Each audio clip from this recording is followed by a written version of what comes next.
بسم اللہ الرحمن الرحیم۔ عزیز طلبہ، السلام علیکم۔ جیسا کہ آپ جانتے ہیں کہ ہمارے تعلیمی ادارے کرونا وائرس کی وجہ سے بند ہیں اور پڑھائی کا سلسلہ ویڈیو لیکچرز کے ذریعے ہو رہا ہے۔ اس لیے آج ہم جماعت ہفتم کی اردو کی کتاب کا آغاز کر رہے ہیں۔ اس کلاس کا مڈ ٹرم سلیبس کچھ اس طرح ہے۔ درسی کتاب کے پہلے 16 سبق ہیں، جن میں 9 نثری اسباق اور 7 نظمیں شامل ہیں۔ یہ حمد سے لے کر نظم سفر ہو رہا ہے تک، اور اس کے علاوہ 3 مضامین ہیں: ہمارا وطن، میرا پسندیدہ کھیل اور ریل کا سفر۔ کہانیاں 2 ہیں: احسان کا بدلہ احسان، ایک کچھوا اور خرگوش۔ درخواستیں بھی 2 ہیں: پرنسپل صاحب کے نام دوبارہ داخلے کی درخواست اور پرنسپل صاحب کے نام شادی میں شرکت کے لیے رخصت کی درخواست۔ خطوط بھی 2 ہیں: دوست کے نام والد کی بیمار پرسی کے لیے اور والد صاحب کے نام اپنی تعلیمی حالت کے بارے میں بتانے کے لیے۔ گرامر میں حرف کی تعریف آتی ہے، پھر اس کے بعد حرف جار، حرف اضافت، حرف تشبیہ، حرف ندا، حرف تعسف، حرف استعجاب، حرف فجائیہ، اس کے بعد ہے استفہامیہ، علت، پھر تاکید کا استعمال آ جاتا ہے، پھر حرف استفہام ہے، پھر اس کے بعد ہے زمانے کے لحاظ سے فعل کی اقسام، پھر آخر میں آتا ہے اسم مشتق کا تعارف اور اقسام۔ یہ ہمارا 2021-22 کا مڈ ٹرم کا سلیبس ہے، اور پہلے سبق سے ہم شروع کرتے ہیں۔ نظم کا نام حمد ہے اور اس کے شاعر حفیظ الرحمن غازی ہیں۔ عنوان کے نیچے لکھا ہوا ہے تدریسی مقاصد۔ تدریس کا معنی ہے پڑھنا، اور مقاصد جمع ہے مقصد کی، یعنی اس نظم کو پڑھنے کا مقصد کیا ہے، ہم اس نظم کو کیوں پڑھ رہے ہیں۔ اس حمد کے مطالعے کے بعد بچے اس قابل ہوں گے کہ حمد کی صنف سے واقف ہو سکیں۔ صنف سے مراد ہے قسم، یعنی یہ ادب کی کون سی قسم ہے۔ آپ جانتے ہیں ادب کی 2 قسمیں ہیں، نثر اور شاعری۔ تو یہ جو حمد شاعری کی وہ قسم ہے جس میں اللہ تعالیٰ کی تعریف بیان کی گئی ہو۔ اور پیارے بچوں، کہ آپ جانتے ہیں کہ شاعری کی وہ کون سی قسم ہے جس میں رسول پاک صلی اللہ علیہ وآلہ وسلم کی تعریف بیان کی گئی ہو؟ اس کا جواب آپ کو خود تلاش کرنا ہے۔ یہ تدریسی مقاصد میں دوسرا نقطہ ہے حمد کا مفہوم جان سکیں۔ وہ آپ نے جان لیا، یعنی اللہ کی تعریف اگر نظم میں بیان کی جائے تو اسے حمد کہتے ہیں۔ تیسری بات ہے اللہ کی عطا کی گئی نعمتوں کو جان سکیں۔ یہ نظم پڑھتے ہوئے ہم اس بارے میں غور کریں گے کہ اللہ تعالیٰ نے کیا کیا نعمتیں ہمیں عطا کی ہیں۔ چوتھا نقطہ ہے ترنم سے حمد خوانی کر سکیں۔ ترنم ہوتا ہے کسی کو گنگنانا، کسی چیز کو۔ اس حمد کو پڑھتے ہوئے ہم گنگنا سکتے ہیں کسی لے میں، کسی طرز میں۔ پانچویں بات ہے نئے الفاظ سیکھ سکیں۔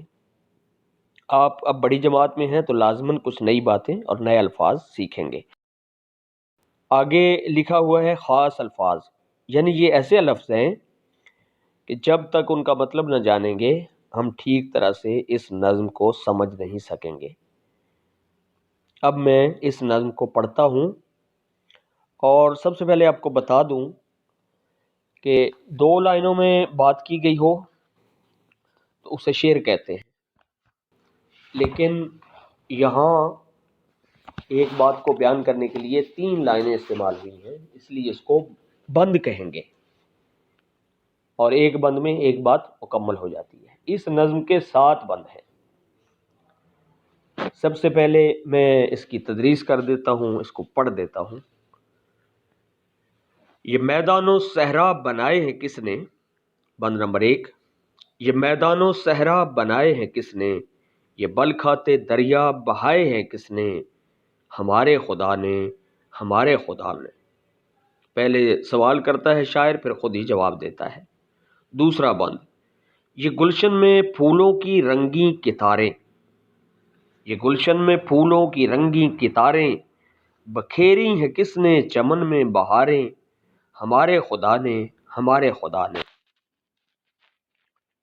تیسرا بند، یہ چاند اور سورج بنائے ہیں کس نے، سیاہی کے پردے اٹھائے ہیں کس نے، ہمارے خدا نے، ہمارے خدا نے۔ بند نمبر 4، سجائے ہیں کس نے فلک پر ستارے، سجائے ہیں کس نے فلک پر ستارے، لبھاتے ہیں شب میں جو دل کو ہمارے، ہمارے خدا نے، ہمارے خدا نے۔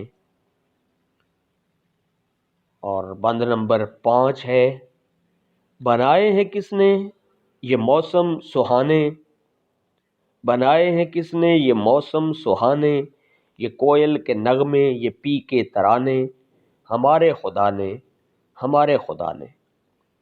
چھٹا بند، ہمیں بھوک کے وقت کس نے کھلایا، ہمیں بھوک کے وقت کس نے کھلایا، ہراس اور خطروں سے کس نے بچایا، ہمارے خدا نے، ہمارے خدا نے۔ ساتواں اور آخری بند، ہمیں سیدھے رستے پہ کس نے چلایا، ہمیں سیدھے رستے پہ کس نے چلایا، برائی کے رستوں سے کس نے بچایا، ہمارے خدا نے، ہمارے خدا نے۔ نیچے بریکٹس میں شاعر کا نام لکھا ہوا ہے، حفیظ الرحمن غازی، اور آپ دیکھ رہے ہیں غازی کے اوپر جو نشان ہے یہ کسی شاعر کے تخلص کی علامت ہے۔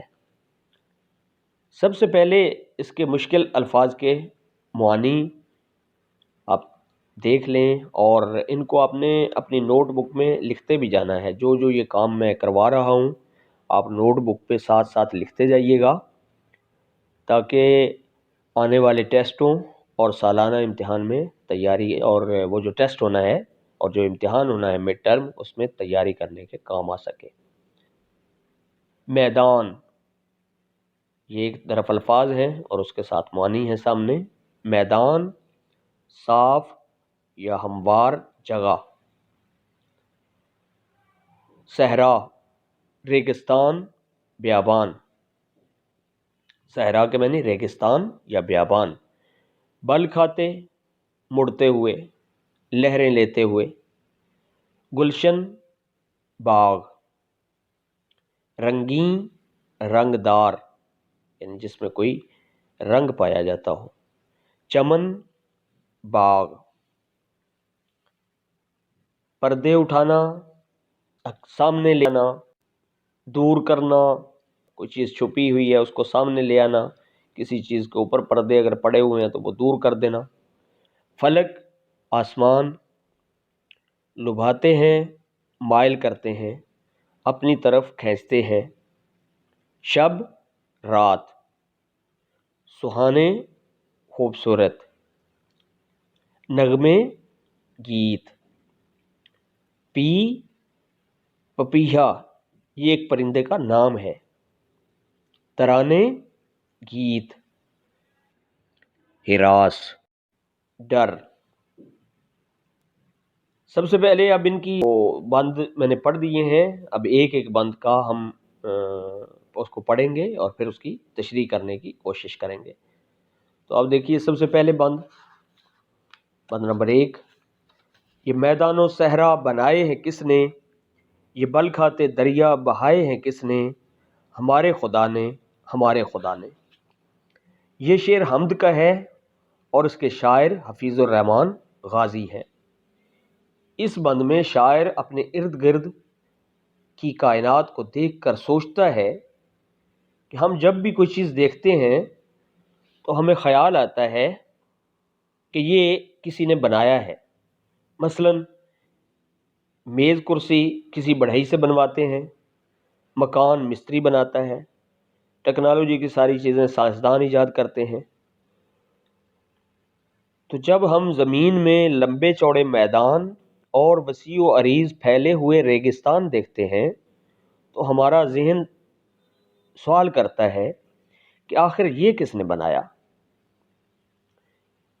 کہیں تو ہمیں مٹی کے ذروں سے بنا ہوا ایک بہت بڑا میدان نظر آتا ہے، ہم اس کے ہموار راستوں پر چلتے ہیں، اس میں فصلیں اگاتے ہیں، اور کہیں ریت کے ذروں سے ایک بہت بڑا ریگستان بن جاتا ہے، وہاں چلنے میں بھی دشواری ہوتی ہے اور ہمارے پاؤں وہاں دھس جاتے ہیں، اور وہاں زرخیزی اور ہریالی بھی نہیں ہوتی، وہاں پر فصلیں نہیں اگائی جا سکتی۔ اسی طرح جب ہم دریاؤں اور سمندروں کو دیکھتے ہیں تو وہاں ایک بالکل مختلف منظر نظر آتا ہے۔ وہاں نہ مٹی ہے نہ ریت ہے، بلکہ وہاں پر پانی بہتا ہوا نظر آتا ہے، جس کو عبور کرنے کے لیے ہمارے پاؤں کام نہیں آتے، بلکہ کشتیوں اور بحری جہازوں سے یہ فاصلہ طے کرنا پڑتا ہے۔ اور پھر ان دریاؤں میں پانی کے جانور بھی بکثرت ہوتے ہیں، اور ان دریاؤں کے پانی سے ہماری زمینیں سیراب ہوتی ہیں۔ یقیناً یہ تمام مظاہر اپنے تخلیق کار کا پتہ دیتے ہیں۔ ان کو تخلیق کرنے والی ہستی یقیناً بہت عظیم اور بہت بڑی ہے۔ بقول شاعر، ہر کسی کو تیرے ہونے کا دلاتا ہے یقین، ہر کسی کو تیرے ہونے کا دلاتا ہے یقین، ایک ایک ذرے میں جو تیرا نشاں ہوتا ہے۔ شاعر اپنی پوری کوشش کرتا ہے کہ یہ معلوم کر سکے کہ یہ سب کچھ کون بناتا ہے، تو آخر کار اسے معلوم ہوتا ہے کہ دنیا میں ایسا کوئی نہیں، نہ کسی میں اتنی طاقت ہے، نہ ایسا مادہ اس کے پاس ہے کہ وہ اس سے کچھ چیز بنا سکے، نہ کسی کے پاس ایسی زندگی ہے۔ یہ سب کچھ بنانے والا ہمارا خدا ہے، کیونکہ قرآن مجید میں اللہ تعالیٰ خود فرما رہا ہے، ترجمہ، وہ آسمان و زمین اور جو کچھ ان کے درمیان ہے سب کا مالک ہے، اور بقول شاعر، کوئی تو ہے جو نظام ہستی چلا رہا ہے، وہی خدا ہے۔ تو اس لیے شاعر کے سوال کا جواب مل گیا کہ جو کچھ ہے، جو یہ ساری چیزیں بنی ہوئی ہیں، میدان و صحرا اور دریا سمندر، یہ سب کے سب اللہ تعالیٰ نے بنائے ہیں، اور کوئی اور ایسی ہستی نہیں جو یہ کام کر سکے۔ بند نمبر 1 کی تشریح مکمل ہو گئی۔ آپ نے یہ ساری چیزیں جو میں نے آج بتائی ہیں یہ اپنی نوٹ بک پہ لکھ لیں اور اپنے پاس محفوظ کر لیں۔ آئندہ لیکچر میں انشاءاللہ دوسرے بند سے ہم تشریحات کا سلسلہ شروع کریں گے۔ شکریہ، والسلام، خدا حافظ۔